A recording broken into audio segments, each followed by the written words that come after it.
I have two things that I want to mention. They're very brief. It shouldn't be more than 5 or 10 minutes. Um, these are a couple of enhancements that you can make to the tutorials that I put out in the past few days. So one thing that I realized is that the atmosphere was going completely translucent on the backside of the planets, which is fine if you want it to do so, but we would prefer to have some form of control over that. So this is a very easy change you can make to the atmosphere bubble material. You just go in here, right? Add a master luminosity value. Oops. Add a master luminosity scalar value.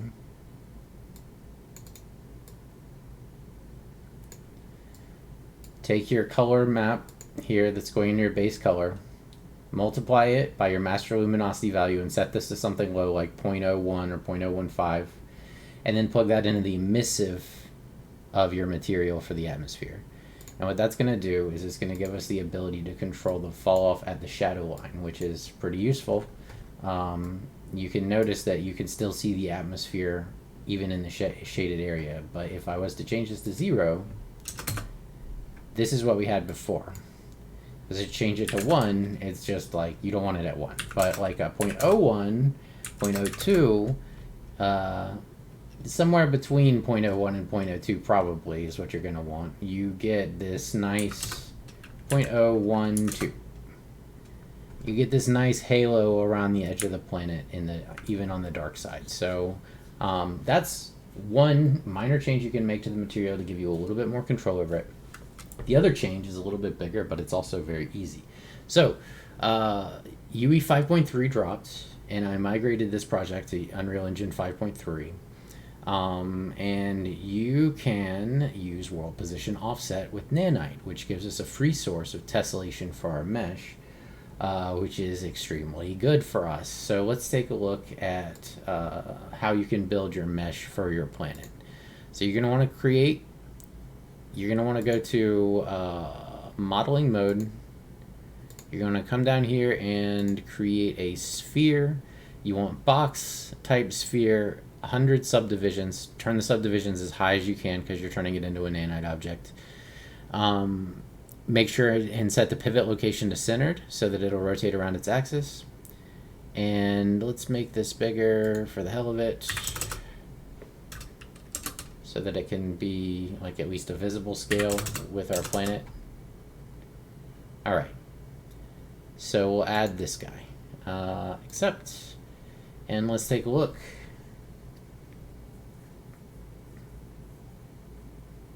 After it finishes, take a look at the wireframe here, and let's ignore the fact that I already have nanite on the other one.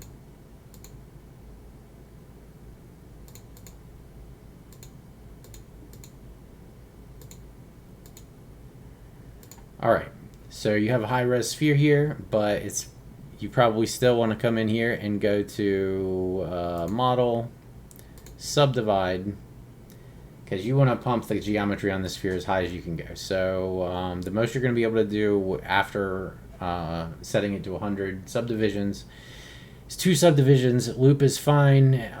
All the default values are fine.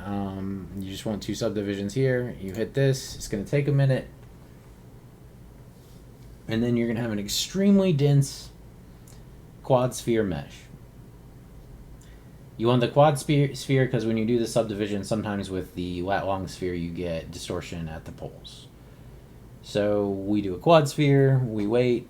All right, now we have an insanely dense mesh that we would never want to actually use in our scene because it's way too dense, right? But what we can do with this, we can go to our static mesh, double click it here. Oops. There it is. Go to our static mesh, click enable nanite support. All the default settings are generally fine. You could conceivably, if you want, I don't know, I'll have to mess around with this, I'm not sure, but pretty much just click enable nanite support here. You can also up this if you want to have a little bit higher quality on the amount of triangles it loads in. Finally, we will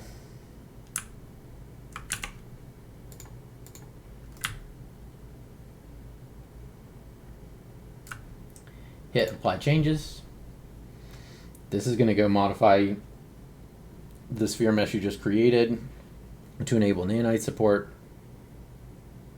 It'll take a little bit.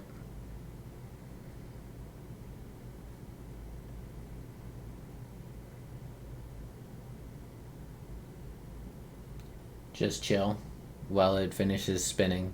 The hamster is running on the wheel on the inside, so he's running as fast as he can. To be fair, there's 2 million triangles in this sphere.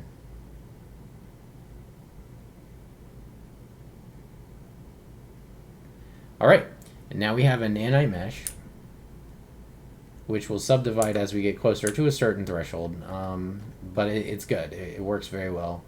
And you can see it subdividing in real time. Alright, so we save this guy, close it down. And also, the other thing you got to remember here is remember to turn shadows off, because we're getting our shadows, our surface shadows, from our normal map. Alright, so there we go. Now we have our nanite piece of geometry here. We can see it subdividing in real time. And if we were to drop our texture material on it, because world height offset works with nanite now, we don't actually have to do anything else. It's just going to do it for us.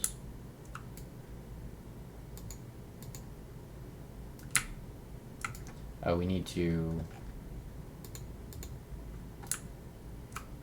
turn on the directional light. Oh boy. I think our noise frequency got turned way up for some reason. But we can fix that easily. So let's take a look. Noise, offset, CY, scale, distortion, 10, 25. Ah, it's because I made it much bigger.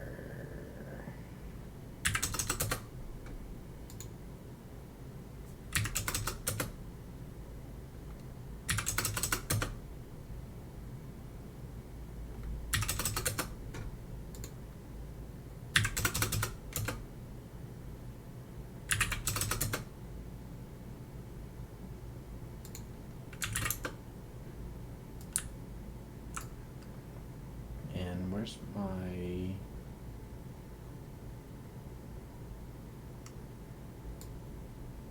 height scale? This is too big. 0.02.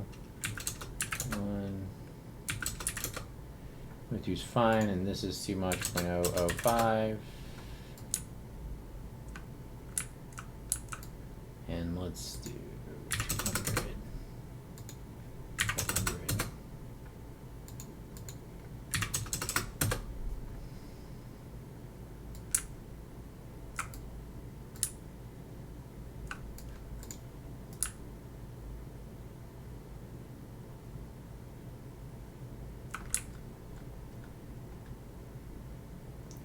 And this allows us to get pretty much tessellation for free at a reasonable efficiency level. If we, again, take it into wireframe,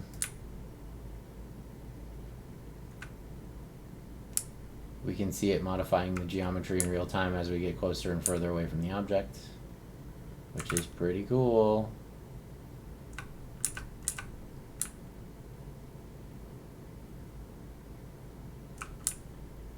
So that's it, and if you make these like super big or anything like I just did, you may have to change your noise scales and possibly some of your height values. But that's all there really is to it for adding nanite to these. Let's see, noise offsets.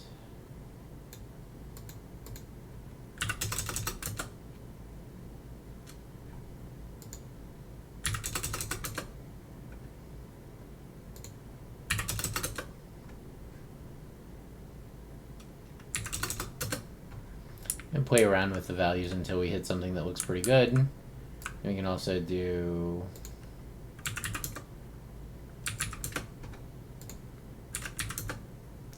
some darker oceans, some darker landmass, perhaps.